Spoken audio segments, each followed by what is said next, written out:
everybody. Welcome to another episode of What a Hell of a Way to Die. It is Nate and myself coming back. We're back after our time off. We were back last week. We continue to be back. We're looking forward to doing more episodes and discussing more dumb shit. Nate, how are you? I'm wonderful. I'm doing great. I had a slightly, more relaxing weekend than normal because I've been making myself stay late in the office to just get shit done so I can take time off on the weekend. And yet I didn't read a single book because the call of Twitter was just too strong. So, try to improve next time, tighten up my shot group, actually read a paper book or something like that. But I did listen to some vinyl records over the weekend because I am at heart the daddest of dads, even though I don't have any kids. Yeah, I had to play Soldier this weekend, but luckily my unit is currently in deployment mode because they're deploying in April, and they're going to Fort Bliss for a year, and so they're all in that mode, and I'm in like July 24th is the start of my last year of my contract, so I'm in fucking backslide mode at the moment. So let me ask, once you're in your last year, is that like when they start scheduling you for all of your appointments for like medical and stuff to like outprocess the military, like for your retirement packet? Well, technically I've been told I can't show up to another battle assembly because I'm what's called MRD4 on dental, because I haven't gone and gotten a dental. Like, I go to the dentist. Like, I'm not trying to say my teeth are gross, but I don't go to the dentist and then get the dentist to fill out military paperwork. So Sometimes I you're do, like sometimes Cat I 4 don't. on dental. Yeah, I'm category 4 on dental, not because my teeth are falling out, but just because nobody has like officially looked at my teeth in like a year. All right, Sergeant Yuck Mouth, whatever the fuck you say. And the thing is, like, last time I was at the dentist, I had a cavity filled. Like, I spent like a good year going into the dentist like every couple of months because they were just like fixing some shit up, pulling wisdom teeth, and then just the last year I've been like really busy and haven't had a chance to schedule anything. And like generally that's not a problem because now I'll just be like, oh well, I can I'll just call up and schedule something in the next 2 months. Except for the Army, that's just like, no, motherfucker, you need to go and have somebody look at your teeth right now. And which means they're going to send me to somebody who's just going to look at my teeth and be like, all right, and then fill out some paperwork. They're not going to actually fix anything. They would say just, you need to do these things. And I'm also behind on my primary health assessment, which is the thing every year that every soldier lies on about how much they drink. And then you go in and then they do your blood pressure and they're like, yeah, you're fucking healthy enough to go to war, I suppose. And then and I've scheduled all that, so I should be good. My commander was just like, look, just fucking get it on paper, and then I can pay you next time you come in. Which I was just like, oh, I'm absolutely doing that, because at this point, like, for me to properly retire as a reservist, I need what's known as a good year, which means I need 50 retirement points. And to get up to 50 retirement points, I need 9 2-day battle assembly weekends. Just because of the way the points work. So, because I'm not going to have an annual training this year because the unit's deploying. So it's just like, well, shit, I just need to be able, like, once a month, for 2 days, come in and fucking, do that. And then come April, as long as I've done my 9, I don't have to show up anymore. And I'll just I will, because somebody would probably, well, actually, no, my unit's really terrible at out-processing paperwork. So I could probably just, like, stop showing up and turn my stuff in and, wander off, but maybe somebody will give me an end of career award that I might want to show up with. Get my MSM finally. I was going to say the ultimate goal is to be an Afghan army style ghost soldier and just keep getting paid on the rolls, but not actually be there. But I was going to say the IRR. Yeah, well, I mean, I was going to say, you don't get paid on IRR, yeah, to be honest with you. But you know who doesn't have to worry about getting dental exams? Soldiers who still have their baby teeth. And you know why we bring that up? Because some genius wrote an article saying that we should lower the military recruiting age to 16, a powerful idea that's actually done in the United Kingdom to great effect, by which I mean psychologically destroying people. Now, before we jump into this article, I want to say something about the writer, because the writer has a little blurb at the end of this, and it says, Shane McCarthy is the chief marketing officer of Sandbox, and that's 2 X's at the end, a platform that supports over 1 million service members and their supporters through their military journey via content, technology, and products, which is the most, like, nothing statement I've ever heard. enabling the military ecosystem to thrive. He has also briefed and advised numerous military recruiting commands. So I I'm just feel gonna like say it. is this Sandbox sounds like Brazzers, but only for beach and desert themed porn. Sandbox sounds like the company that gets you those shitty backpacks full of like army swag that you get when like you finally like reenlist. When the recruiter's just like, come on in and reenlist for another 4 years, and I'll give you this, shitty backpack that says "Go Army" and has like 4 keychains and some pamphlets about not drinking inside of it. That's like what Sandbox will get you. So Yes. so obviously this guy is, he has an agenda. Um, and I urge everybody to actually read this article because it's like the recruiting age thing. It's I don't know. It's like His operative point is that basically fewer people would be barred from military service because of their criminal records if you allowed them to enlist before they accrued criminal records. Which is to say, if you allowed 16-year-olds to enlist, then those crucial years before they're old enough, although that's not really true because you can enlist at 17 with with parents' consent, that 1 year would then widen the pool of eligible applicants. But one of the reasons why he's bringing this up as a solution is to the problem. And the problem, as he phrases it, is the fact that the economy is too good for people to join the military and that Gen Z doesn't want to serve in the military. It's like, well, yes, you are implicitly revealing that you want people to be so desperate because of their economic circumstances that they're willing to go and potentially die or at least be fucking stripped of their autonomy in an organization that's been unsuccessfully prosecuting war for the last 18 years. At this point, if someone enlisted when they were 17 with parents' consent, they would have been a newborn around the time of the Battle of fucking Tora Bora.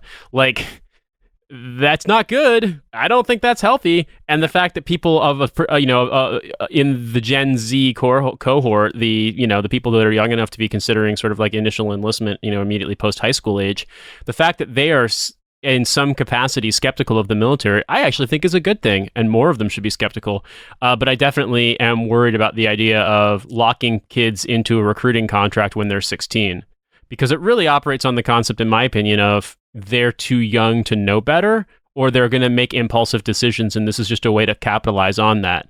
It's like, well, we already put them in adult prison. Why not put them in the adult military? It's like definitely signs of a healthy society.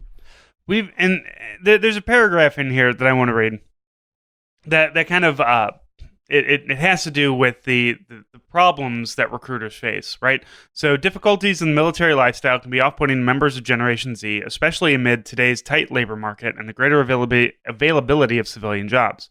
Many potential recruits today are hesitant to sign up for back-to-back deployments, constant moves, high unemployment among military spouses, common complaints among service members, according to Blue Star Family Military Family Lifestyle Survey. So here's the Blue Star Family Survey gets sent out, right? And so we get these things that say, here's the problems. Here are some of the issues. Soldiers don't like doing back to back. Generation Z is just like, holy shit, my cousin, joined the army a while ago, and he's infantry or artillery or MP or whatever, and he's been in the army for 10 years and done like 4 deployments, 3 deployments, however many. He goes over and comes back and has Punisher logos and is like super racist now. I don't want to do that. Or, constantly having to move. Like, in one of the things that I read a while back was how, like, the British military, you join and then you're just in a unit for like your career, right? Like, there's not a. I mean, I'm not 100% sure, but it does seem that people stay in a particular unit for a long time. And depending on the type of unit, yeah, I mean, it's pretty common for it to be a longer term thing. Although, to be fair, that is also true of the U.S. military. It's just you have to re-enlist to stay in that unit. I think enlisted soldiers have an easier time when it comes to staying in one place for a while, far more so than officers. Yeah, but definitely.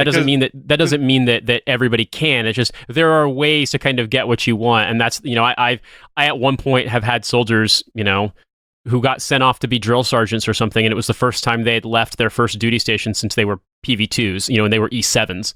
So guys who'd spent 10, 12 years in the same unit. That's not impossible, but obviously the U.S. Army really tries to force people to move around, and people will come up on orders for things like TRADOC jobs where they have to move post, most likely. And then obviously for officers, you have zero choice. You move all the time. Yeah, because you need command time or whatever, and they're like, we don't have a place for you here in Georgia, so move to Washington State. Yeah, and also, I mean, once you're back in another thing with officers is that they throw you into the training pool for like a required course, like your captain's course, your captain career course, your command general staff college, etc. And once you're back in the applicant pool, you don't belong to any force comm units, and so it's like they can send you wherever they want. I mean, somebody might request you, but chances are good that for one, you're not going to go back to your original unit or your original duty station, and for another, if you're combat arms officer, for example, like I was, they're going to want you to have light infantry experience, mechanized infantry experience, wheeled vehicle infantry experience, etc. So like those aren't going to be at the same duty locations. It's like a person who is an officer who wants to stay in Alaska is going to find themselves having to alternate between fucking Fairbanks and Anchorage because there's not heavy wheeled vehicle units in Anchorage, for example. So whereas an enlisted soldier might, if he's lucky, pull some strings and be able to stay in the same battalion or the same brigade, you wouldn't be able to do that as an officer. I mean, like, obviously, I'm not saying officers deserve extra pity because we get paid a whole hell of a fucking lot more, but you can see why people like myself or other people who want to have families, who want to have normal relationships, don't stay in because, yeah, it's almost impossible for your wife to have a career or your husband to have a career if you're, a female officer serving. Because spouses just basically, like, unless you're going to be a cashier in fucking AFES, like, there just aren't really a lot of jobs that are going to allow you to move that often. And for another, I mean, yeah, it's kind of annoying to have to pick up and move and never put down roots anywhere. I mean, that was my experience as a little kid. And, I feel like my wife and I both feel like we want to stay in one place when we have a kid because, like, it's something that she didn't get. She moved all around the city she lived in, and I didn't get because I moved like 5 times before I was 12.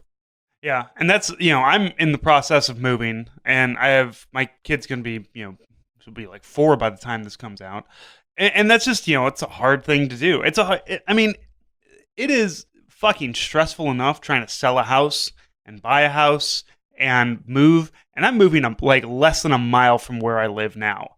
Like, I have gotten rid of a bunch of shit, and I'm not moving very far, and I'm getting a smaller house. I cannot imagine, like, the stress of, like, every 2 to 4 years or so having to just, like, fucking, pack everything up, put it. And I know the military gives you help, but it's still stressful. Like, it's still, like, my parents not drove easy. from California to Rhode Island with a 4-year-old and a 7-year-old in a Volvo all the way from California to Rhode Island. And then after a year on Rhode Island, we had to move again, this time to Germany. So, like, on one hand, I mean, that was the life. My dad was an Army officer. On the other hand, like, I have a lot of sympathy for them because it's like, fuck's sake, can you imagine driving 3,000 miles with a 4-year-old and a 7-year-old? Oh, God. I don't even like doing it. I don't like to go to Kansas City, which is like a 3.5-hour drive with a kid in the car seat. So, this article points out, like, here's some problems. So what do? Do we fix these problems? Like, no. We're not going to do that. We're going to, just start recruiting younger people. And this harkens back to, like, the surge years when they started, taking people with, like, questionable criminal backgrounds, and they raised the recruiting age to, like, 42. Like, you could be a 42-year-old soldier in fucking basic training. I had 40-year-old privates, man, like, for real. I've seen 40-year-old specialists, but I mean, those dudes are usually just dirtbags. We had like a 30-year-old in basic training when I went through in 2001, and that dude, we just all call him Pappy because he was so old. He's I say this as a 36-year-old now. But I mean, he kept up with this, and I can, a 30-year-old can do basic training. That's not too hard as long as you're in, halfway decent shape. But like, raising those recruiting ages just always seemed insane to me. But also, those are fully adult, people. Like, a 40-year-old can, if he wants to really fucking join the military as a E-nothing, then more power to you, brother. You can do that. The thing about this, going back to 16, is even in here, it specifically talks about like how much easier and cheaper it is to digitally target, people between the ages of 13 and 16 than it is between 17 and 24, which is like 17 to 24 is prime recruiting age for any, young, dumb, and full of cum, kind of person that wants to join the military, whether they want to be infantry or non-combat MOS. That's when you're grabbing them. But like, it's fucking insidious. And I say this as like somebody who, has done propaganda for the military and who studies propaganda because it's, both horrifying and fascinating to me. They're specifically like pointing out, yes, it is easier for us because because we don't have a draft anymore, which means that we don't have as many people connected to the military. We've talked about the whole military warrior class that we have now because people don't have that connection. And which makes sense, like it never occurred to me when I was, 17 years old, hey, why don't you go become a plumber or an electrician? I didn't know plumbers or electricians. I didn't know people who said, why don't you go to trade school? I knew plenty of people in the military, though, and I knew plenty of people who went to college. So that's why I did those things. So now you have these recruiters that are trying to, start these seeds at the age of like 13 inside of, kids, children, basically, 12, 13, 14 years old, so that at the age of 16 and 17, we can really fucking lock them into something. And like, I'm sorry, 17-year-olds are dumber than shit. Like, I know that eventually there has to be an age where you say, look, you're an adult, you can make your own decisions. We've all decided that was 18. So 17, you can get it with parental permission, but now at the age of 16, and they want to talk about, like, we have protections, you won't go overseas, you won't do this, that, or the other thing. Holy shit, man, I didn't want to deal with 17-year-olds. I have a 22-year-old lieutenant in my unit that I don't want to deal with. And you're going to fucking, now you want 16-year-old privates. You want to send 16-year-old privates through basic training who, still has a lot of development going on in both their, mentally and physically. I don't know. Are drill sergeants prepared to help guide you through like a late puberty? I don't know. Like, I mean, I've dealt with 16-year-olds when I used to swim, and I used to coach some of the younger kids as well. And like, I've met 16-year-olds who looked like they were completely adults. I've met 16-year-olds who looked like they were middle school kids. Like, the idea that, and the thing about it is that regardless of how they look or how they're able to physically perform on things, they're still like going through, developmental, sort of like midway point. You know what I mean? Like they're just, I can't imagine dealing with the kind of stress and the lack of individuality that you get put through in the military as that, a kid that young. I mean, you just don't really have a lot of agency. As a private, you basically, a lot of very unfortunate things happen to you and you have no control over your life. And I mean, I really think that can be psychologically damaging at a very young age when it's done to the degree that we're talking about. So unless you're going to have, child-sized basic training, which is a fucked up concept, they're too young to go through it. Like they're too young to be trained to be soldiers. Like, if I wanted to train a soldier to be good at their job, there's a certain degree of rote memorization, adherence to the standard, even if you don't understand it, and just, full on having to deal with very severe consequences if you don't do the thing you're supposed to do. And I'm not advocating fucking hazing, but you know what I mean? Like, there's an extent to which that stuff matters, because obviously it matters if you're doing your job for real and there's, bullets are flying. And I don't think that kids have the maturity to do that, and they shouldn't be obligated to, and they shouldn't be given the option to do that any more than I think that kids should be given the option to, like, would you let a 16-year-old take out a mortgage? Like, would you let a 16, I mean, it's fucked up in America. You let basically 17 and 18-year-olds, put themselves into debt for student loans. They shouldn't do that. They shouldn't be allowed to do that shit. But I mean, would you allow a 16-year-old to sign themselves away in some kind of like debt bondage contract to a private employer? It's like, if you wouldn't allow that, then why would you allow them to do that with the military? I mean, there are going to be consequences for it. And to me, I mean, this is like a guy wrote an article and he's dumbass, and people are more or less universally decrying this idea. But I think the fact that they recruit 16-year-olds in the British military is something more to do with British like workman culture, in the sense that in Britain, up until relatively recently, you finished school at 16. And you could go on to trade school or an apprenticeship. You could go on to what's called sixth form or upper sixth form, which is like the end of high school, which would then prepare you for going to university. Or you could go and just be a laborer, go and try to get a job. In some cases, as far back as say, like, I mean, World War II or pre-World War II, you had kids starting their apprenticeships when they were 14. So the idea of you being an adult at 16 is something that has been in British culture for a while. But now there's become, there's more and more criticism of the extent to which recruiting kids at 16 is a bad idea for the military, and how these kids don't typically perform very well in the military. They tend to have disciplinary issues and failure to adapt issues. When they get out, they tend to do poorly in terms of like their outcomes in their life, in terms of everything from like whether or not they're in housing, whether or not they're rough sleeping, whether or not they're fully employed, what their earnings are, etc. It seems like the data at least bears out the idea that recruiting kids that young leads to a raised rate of negative outcomes for those recruits.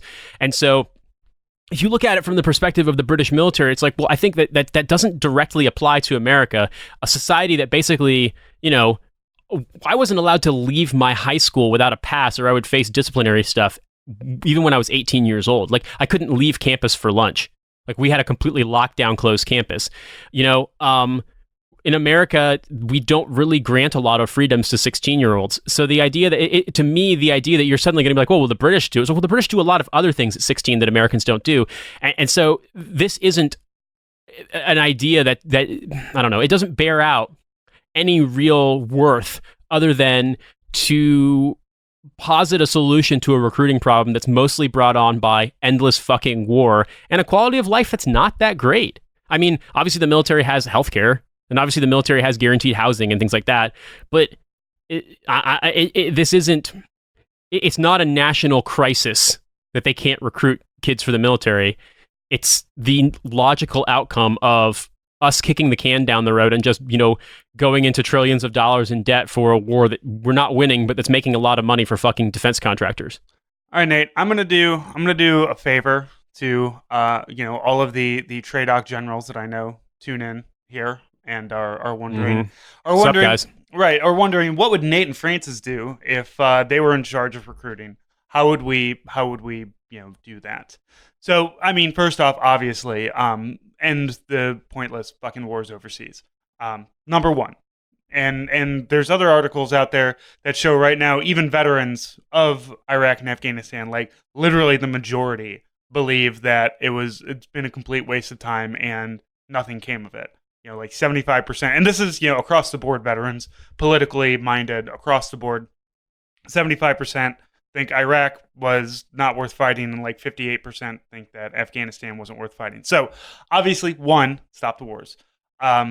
Two, like if you want to get younger kids, like right now the Army, and we've talked about this, the Army, has like a Fortnite team, right? And they have Call of Duty teams, and they have like all these, the official U.S. military, U.S. Army, U.S. Marine Corps, like e-gaming, gamer girl bathwater drinking fucking nerd teams that play these video games, and just like, yeah, man, shooting somebody in the face with a rocket, from a tower that I built in Fortnite is fun, but it's really fun, sweeping a motor pool. It's very easy. You want to get these kids, man. If you want to get kids interested in the military, like the military should have like I don't know, like the Boy Scouts, right? Like I was a Boy. Were you ever a Boy Scout, Nate? I was, yeah. Yeah. I was a Boy Scout until I left New Mexico, and then scouting isn't necessarily as big of a thing in the Midwest, in my opinion, as it is in the desert Southwest, where like it's the official youth group of the Mormon Church. So basically, half of the kids are Boy Scouts. Yeah. Yeah, and that's about, I've always been a Midwesterner, so yeah, Boy Scouts but it was fun. We went camping. I earned merit badges. I learned camaraderie.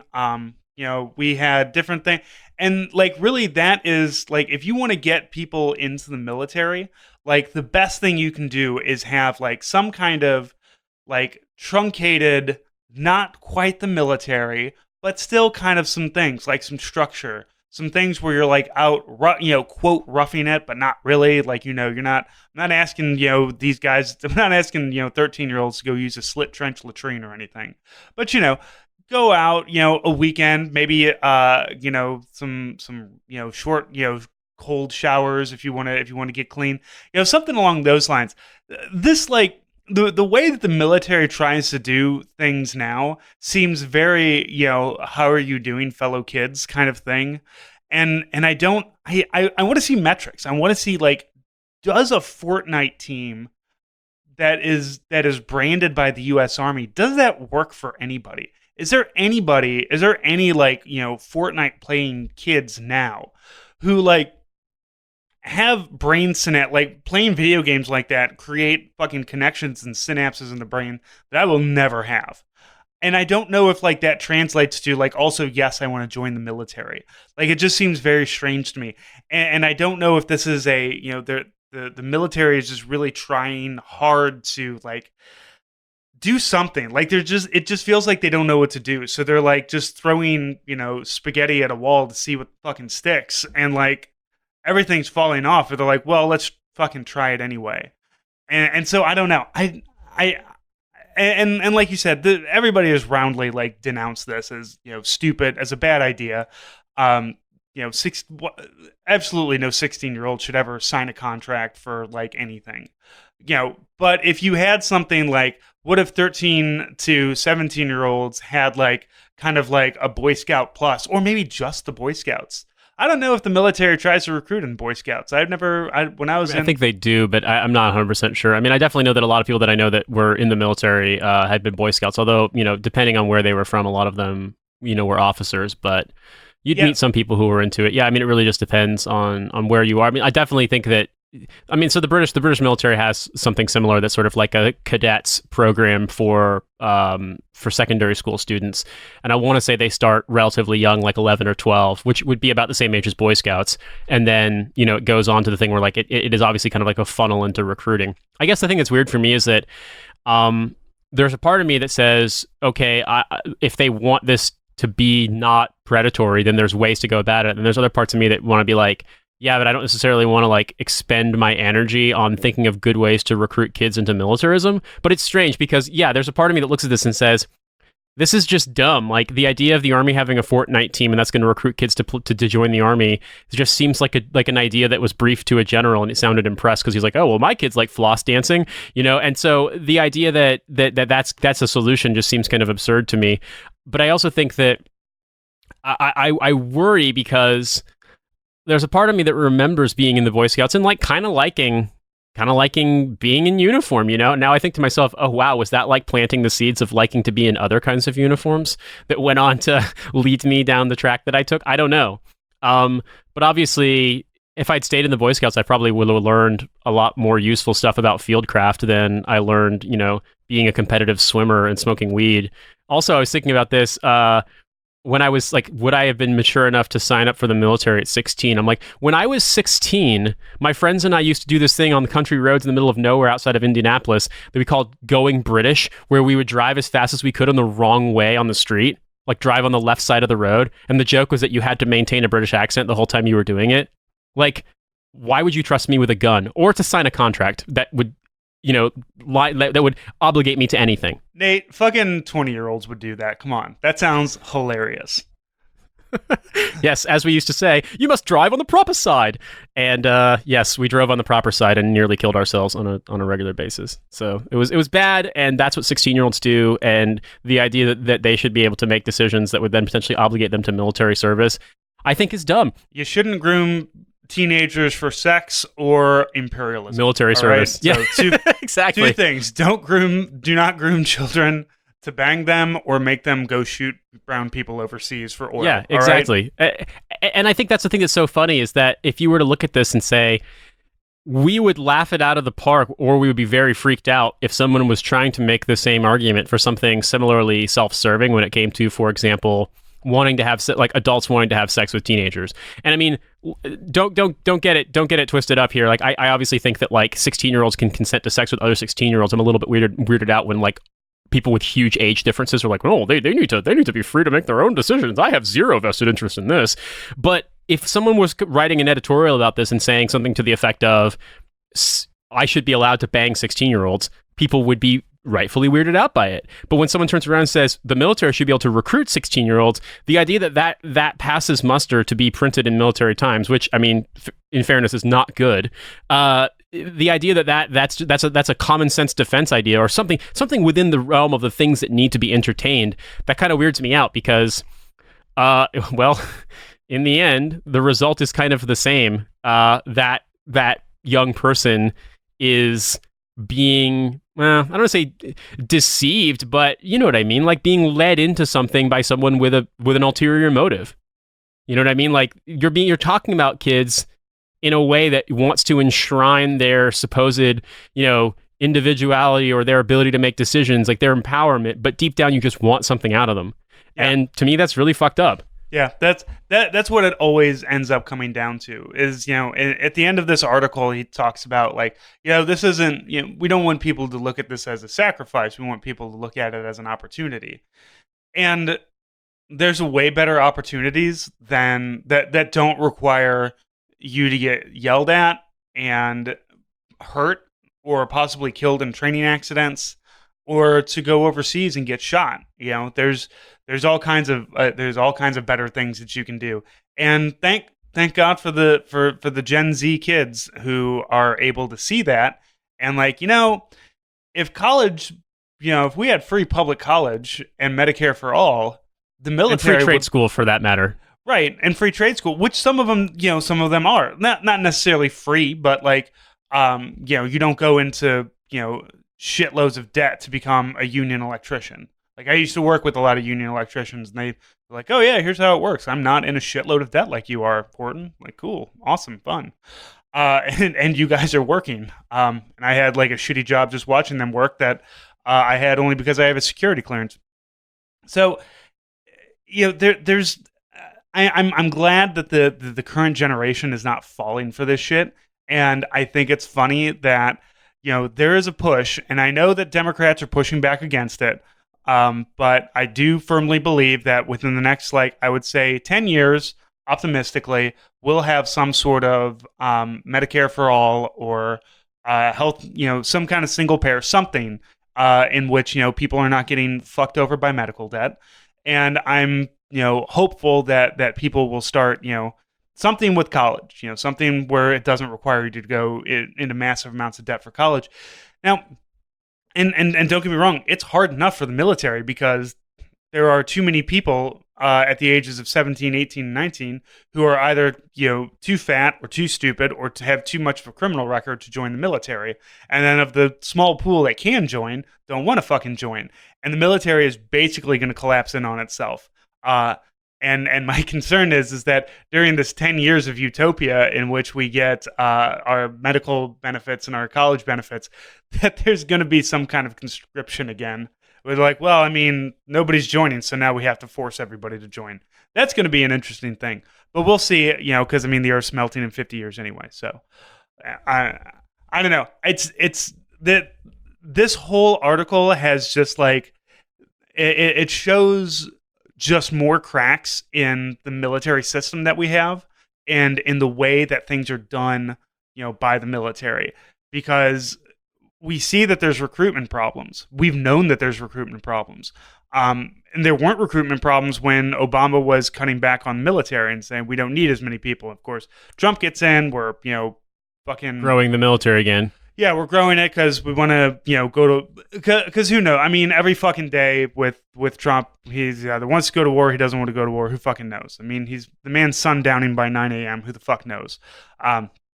But we're growing the military, and we're not hitting our recruitment, we're not hitting our retention goals, and honestly, that's a good thing. I'm sorry to say it, everybody, but it's very good that we're having these problems because otherwise, it's I don't know, Nate.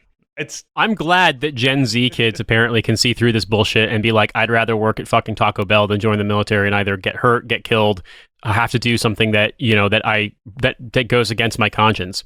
Now, I don't necessarily think that every Gen Z kid is looking at it from that perspective, but I'm glad that the military seems like an unattractive option to them, and I'm also glad that it finally seems as though whatever veneer of bullshit patriotism / like obligation that people felt post 9/11 has finally worn off, which makes sense. I mean, like if you're a kid, you were born around or after 9/11, all you've ever known your entire life is that we're at war with Iraq and Afghanistan and other places. Like you just aren't going to have that same sort of susceptibility to the argument versus, If this dumbass's fucking policy was real, I would have been old enough to enlist the day after 9/11 because I was, maybe 2 weeks shy of my 17th birthday when it happened. Like, I could have enlisted at 17. My friend did enlist at 17. He enlisted our junior year right after 9/11. Went into the Guard. I enlisted at 17. Yeah, my friend went into the Guard at 17, then converted to active duty at 18, went to Korea, came back, went to the 101st, went to Iraq in 05, and it will never be the same person ever again. You know, like, he and I played in a punk band in high school, and like, he was our drummer, and he was like this funny, kind of goofy kid, and then he went to Iraq and saw something that completely fucking destroyed him internally, and like, he'll never be the same person.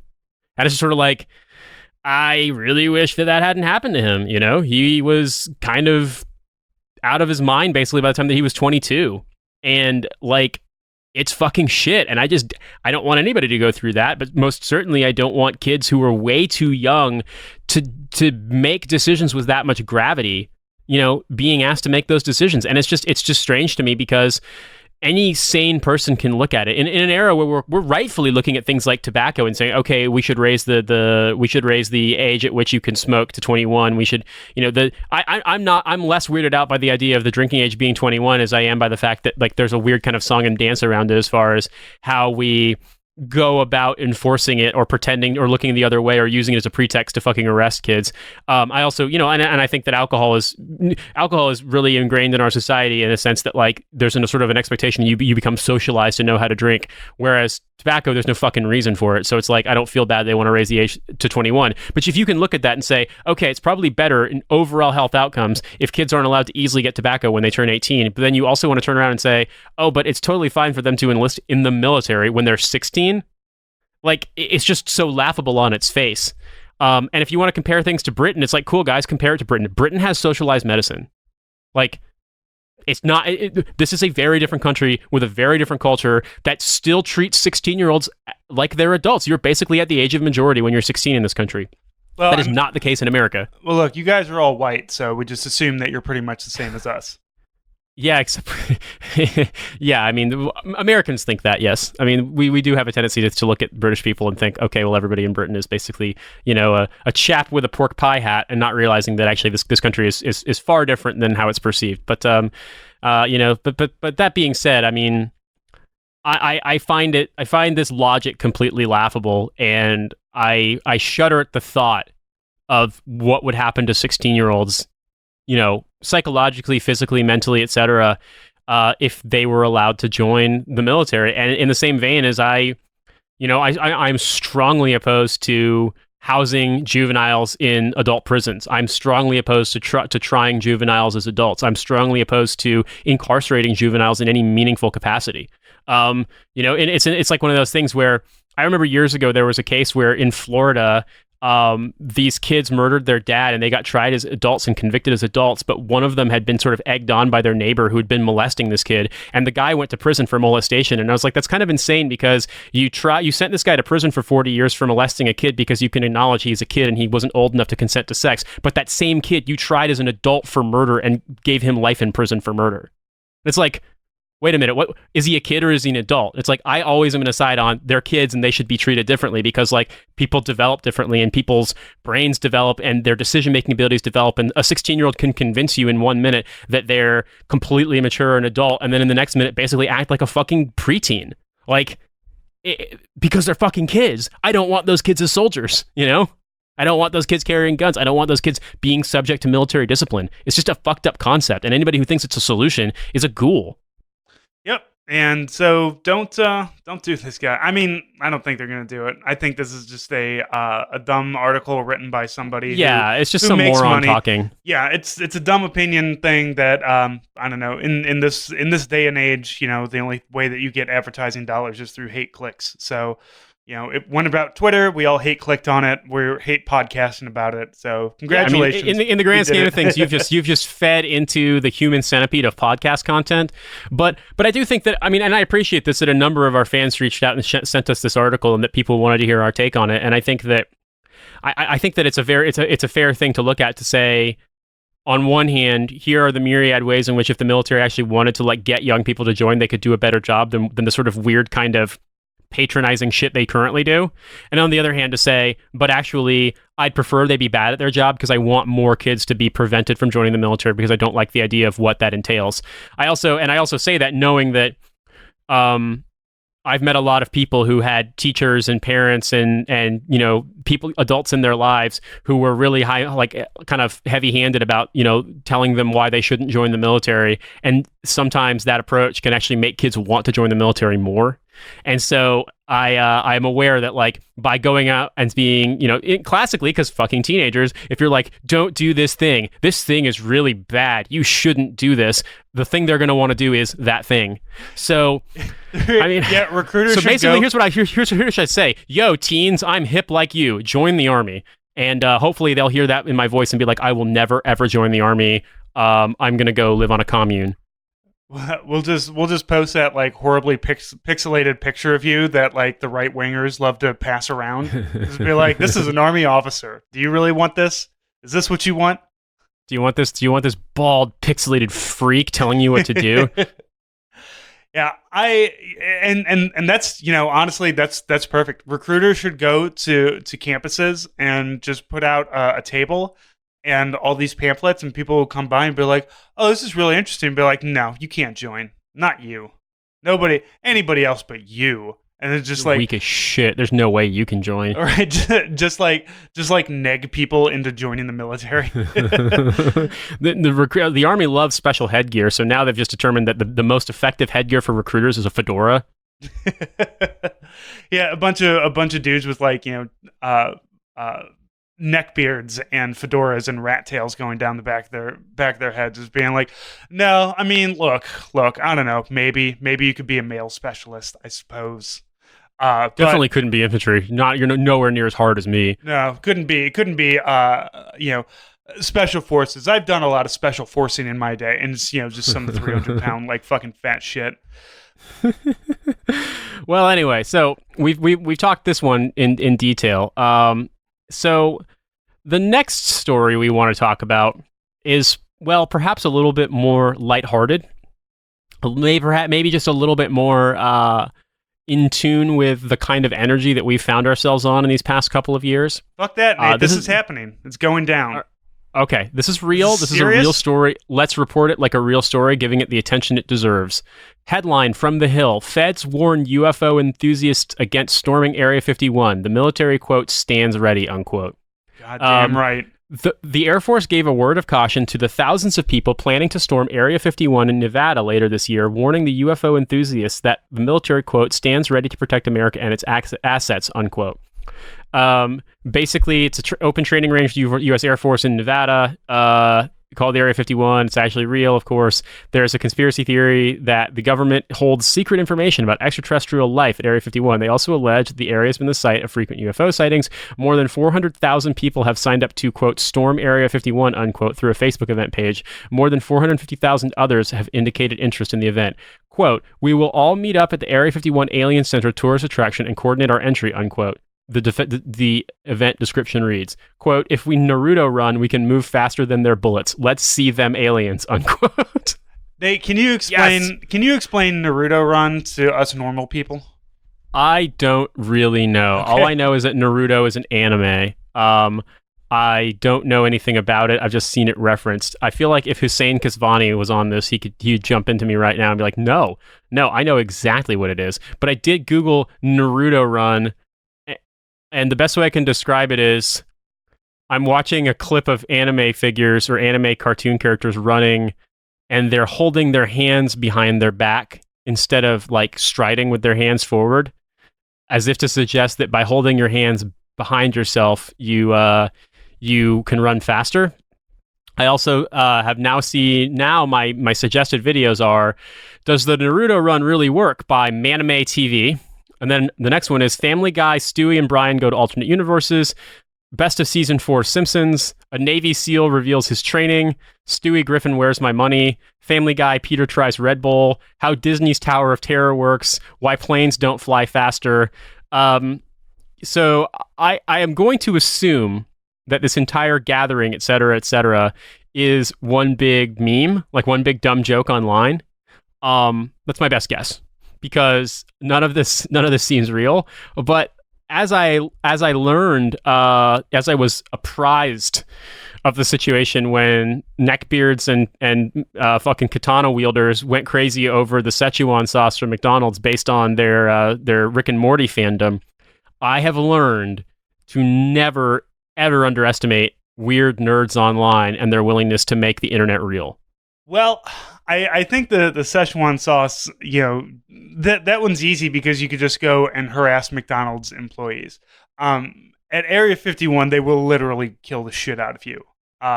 So I don't think it's really going to happen, but I'm kind of interested. Like, I really want to see at least one person like Leroy Jenkins himself across the line, like as a joke, because they will die. Like, Area 51 is no fucking joke. I don't really believe in the alien conspiracy, but I do believe that Area 51 and that whole airbase is just a big testing proving grounds for like vehicles that don't, like flying vehicles and like vehicles that just don't exist. So obviously it's a high, highly secure area. Once your secret's getting out, people will end up dying if this happens. But if it's like internet weirdos, I'm okay with that, I guess. So go forth and do great things, guys. But if like, I saw the U.S. Army What the Fuck Moments on Twitter posted a text screenshot of an NCO being like, "You guys aren't really going to do this, right? Like, I have to ask this because some of you guys might be stupid as fuck to actually go to this thing." They're all like, "No, don't do that." It's like, okay, good, because they will kill you if you do that. Yeah, I mean, it's one of those things where I can't imagine that they would actually machine gun a crowd of people, but it would be a way of getting yourself very severely hurt and definitely charged with some felonies. And I mean, can you imagine the just licking their chops ass fucking faces that Area 51 military police would be making if this sort of thing was actually happening? They're like, "No, I get to use my training." Like, can you even imagine? Probably Air Force cops, the worst of all military police. Well, and I'm curious too, because Joe Kasabian of the Lions Led by Donkey podcast, apparently he said that he was part of a quick reaction force at Fort Knox, and he was saying that he's like, they don't give us shit. They didn't give us they gave us some like busted Humvees, like one magazine for our rifles, and like Fort Knox is where all the gold is. So like part of me wonders if like the mythos of a place is what really guards it more than like actual guards. Like, because I've seen, if you watch like documentaries or videos that people shoot of Area 51, and they're like, oh, they go up right up to the line, and then like an SUV like will just show up and just kind of sit and watch them. It's like, oh, we're being watched by the guards out here. It's like, okay, cool, but that's like this like literally just a shitty SUV. Like, who knows who's in there? It's like maybe two Air Force cops with like sidearms, just being like, oh god, this another dipshit out here with a camera screaming about aliens. Like, but what would happen if like the board, police, military, they're SPs, they're not MPs, but it's basically the same thing. They're sitting on the ridgeline, smoking a cigarette and playing Angry Birds, and then like just fucking 50,000 screaming hordes of internet people just come charging across the line. What do? Like, I don't think that they have like machine guns to deploy at a moment's notice. I don't think that there is anything that they can do, because we've both been on military bases. How hard is it for us to get your rifle? Like, you got to go to the armory at 5 in the fucking morning, and then wait 3 hours, and then go to the other side of the base for your ammo specialist to pick up the ammo, and then you don't get to touch ammo until an ammo specialist hands it to you on the range. What the fuck? So what we're basically saying is, as a professional security assessment of this facility, you might be able to storm Area 51. It'll be really exciting to see what you find there. Basically, old filing cabinets and shitty bunkers made in the 50s. And I don't know, like barracks with really, really thick walls and bad internet, and like, laundry rooms that the vents haven't been cleaned since the 80s. So much asbestos, man. There's gonna be so much asbestos. Like, oh Jesus, yeah. Everybody's gonna storm that and like immediately sue the military for mesothelioma. I was thinking also, it's like, Wow, you guys, you aren't going to find any traces of aliens, but you are going to find hundreds of thousands of cigarette butts just like strewn underneath all of the fucking. You'll find all of the secret Joe smoking areas where they definitely don't do police calls. You know, a few used condoms, some spice packets, you know, just everything you could ever want. No trace of aliens, but traces of some weird ass life forms that are unfamiliar to you. Yeah, there's gonna be somebody's gonna find like a big like area where it seems like soldiers or somebody sat here and threw small rocks at that bigger rock in some kind of game of who can get the small rock closest to the bigger rock. I don't know. Is this some sort of alien test? Like, no, man, this is bored fucking Joes in a place where their phones don't work. What if the Nazca like shapes that were made in Peru? You know what I'm talking about? Like all of the Nazca birds and like the shapes and stuff where they made like rock formations that could be viewed from, if not necessarily from space, you can definitely see them from above, like from the air. And you know what I'm talking about, right? Yeah. The NAZCA for those of you. Yeah. What if that was just really bored soldiers? What if like the ancient Peruvians had like conscript military and they didn't have shit to do all day and so they just had to be like fucking in uniform, and so they're like, let's make some fucking space birds, and they just like moved rocks all day. It's fucking impressive. So there must have at least been a bored engineer out there with them as well. Yeah, exactly. Well, they're like all of them got denied a pass, and they're like, oh, well, we're gonna get back at the fucking command for denying our pass this weekend to go back to like Cusco or whatever. And so what we're gonna do is we're gonna build, instead of modern day soldiers who would draw the biggest cock and balls in the bathroom that anyone had ever seen, they decided to make space alien ships. You know, they made sculptures you could only see from outer space. Yeah, they definitely smoke spice too. I was gonna say if these were true soldiers, they'd be giant dicks. And like yes, big boobs. That's a good point. Yeah, exactly. Huge dicks. I'm trying to think what else. I mean, yeah, crudely drawn like women with female genitalia with very extremely female genitalia. Yes, drawn by somebody who apparently has never seen a vagina in real life. Seen a yes. I mean, if there's anything that we know, it's that soldiers from time immemorial have been huge dumbasses, and then none of us is exempt from this. I threw many a rock. I never drew a cock and balls, but I admired the drawings. I admired the artistry. I admired the sheer dedication to the craft. I caught myself there because I almost said I admired the cock and balls, and I'm like, oh, got you, sir. But no, I admired the artistry in the sense that the amount of dedication it took to draw a cock and balls that literally stretched from the floor to the ceiling of a porta-john. That is the same kind of spirit that drove humanity to the Renaissance. And I have never drawn a cock and balls because I suck at drawing, and any place that I would see people that have already done drawings, I was too impressed by the detail. Like, you know, people who would sit in there and like fucking spend, you know, at least 10 minutes. Like, you know, not because me, it's just like, oh, here's, you know, some lumps for balls and a big dick. Done. And like really like meanwhile soldiers are fucking dying of heat stroke from sitting inside the porta-john for hours just doing like the Mona Lisa of cock and balls. Exactly. Like in the grand scheme of it, it's weird too because it's like try to explain that to somebody from the outside and be like, wait a minute, you guys are like super macho, and like even up until recently, even with Don't Ask Don't Tell being repealed and people can serve openly and stuff, like pretty default homophobic, and yet you spend hours of your time that could be spent elsewhere drawing dicks. Like, is there some disconnect? And you're like, no, that's life, you know, that's being a soldier. That's how we operate, man. I don't get it either, but like, it's funny as shit. You guys want to do a 30 rack and take DMT? I mean, like, actually, I don't know if soldiers smoke DMT. I feel like that could be a bit much. So anyway, guys, fair weather. I hope that you find something. I hope to be wrong. I hope that there are aliens there. I think that you're probably not going to find very much. If you do manage to get across and not die, like I said, I don't think anybody's really going to get machine gunned. And honestly, like I think of any military base that I've been on, if you got 50,000 people to just run across, like, you know, knock down a fence. Because, I mean, fences have, like, razor wire on them, sure. But, like, it's, you know, you can get bolt cutters and snip through something. Or just run through, you know, on foot, run through a entry control point.